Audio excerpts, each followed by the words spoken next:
Dans la vaste chorégraphie de la nature, les espèces végétales déploient une ingéniosité sans pareille pour étendre leurs empreintes sur de nouveaux territoires.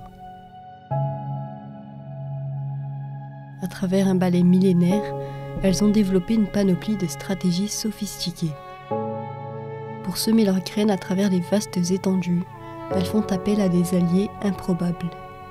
Le vent et les cours d'eau sont leurs premiers complices, mais elles savent également s'attirer les faveurs des créatures qui peuplent leur environnement.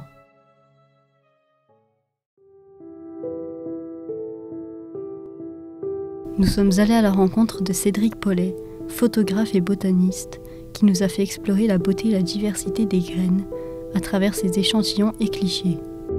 Son expo « Le voyage extraordinaire des graines » reste ouverte au musée des ATP du 16 mars au 15 juin.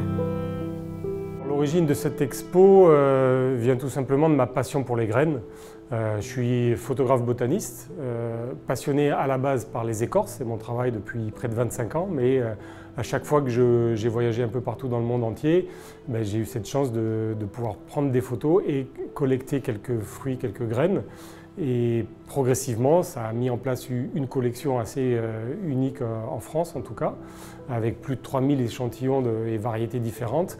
Et j'ai sélectionné ces graines-là avec des caractéristiques bien précises en termes de couleur, de forme et de stratégie de dissémination. Parce que les graines ont inventé plein d'astuces pour faire voyager justement leur progéniture aux quatre coins de la planète.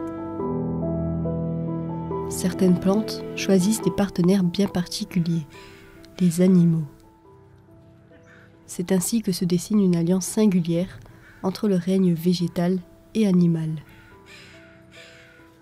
Les plantes ont inventé plein de stratégies pour faire voyager ces graines-là et donc ils se sont adaptés à leur environnement. Pour attirer les animaux, ils vont développer des fruits colorés ou des fruits odorants ou des fruits bons à manger, des récompenses pour les animaux, pour les aider à disséminer ces graines.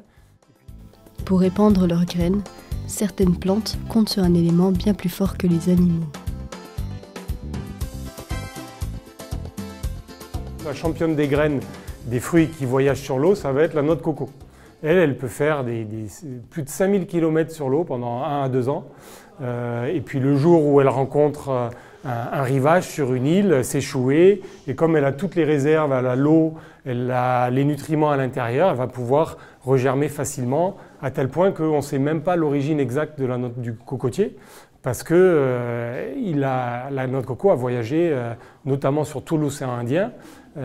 Alors on a quelques idées, ça pourrait être la zone côtière de l'Asie du Sud-Est, Malaisie et peut-être l'Inde, mais exactement on n'en a aucune idée.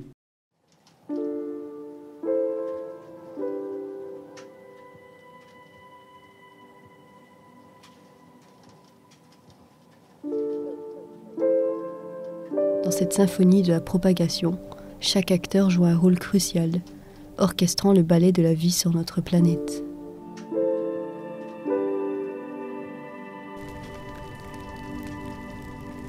Quant à certaines plantes, la venue du feu est attendue avec impatience, afin de s'ouvrir avec la chaleur et libérer leurs graines.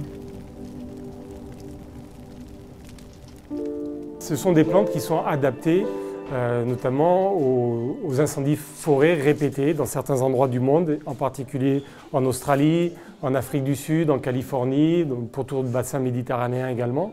Et les plantes vont conserver in situ sur les branches, les cônes notamment, fermés, comme ici par exemple, pendant des années et des années.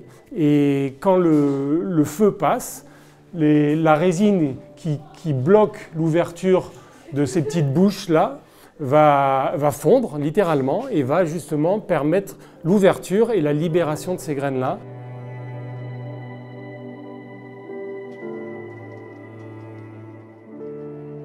Le vent fait partie d'une des forces de la nature pour disséminer les semences des plantes. Le mode de transport le plus commun et le plus diversifié chez les plantes à fleurs, ça va être grâce au vent, l'anémochorie. Vous êtes tous amusés, je pense, un jour à souffler sur un pissenlit. Vous avez plein de graines qui vont voyager comme ça dans les airs. Il faut savoir qu'un Les fruits, les graines des pissenlits peuvent faire près de 100 km si elles trouvent les bonnes conditions de vent, une petite brise pas trop importante, des courants d'air ascendants, chauds.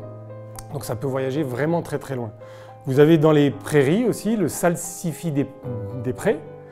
Pareil, c'est le même principe, mais bien sûr la boule est beaucoup plus grande et le parachute est beaucoup plus impressionnant. Pareil, lui aussi va faire voyager dans les airs grâce à une petite aigrette plumeuse, un parachute. Donc il y a des parachutes sous forme de coton, des parachutes sous forme de petites aigrettes plumeuses. Et puis il va y avoir des hélices, tout type d'hélices. Il y a l'érable que vous connaissez, on s'est tous amusés aussi petits à jeter les graines des érables, on appelle ça les hélicoptères, qui tournoient comme ça. Alors chez nous, les hélices sont comme ça.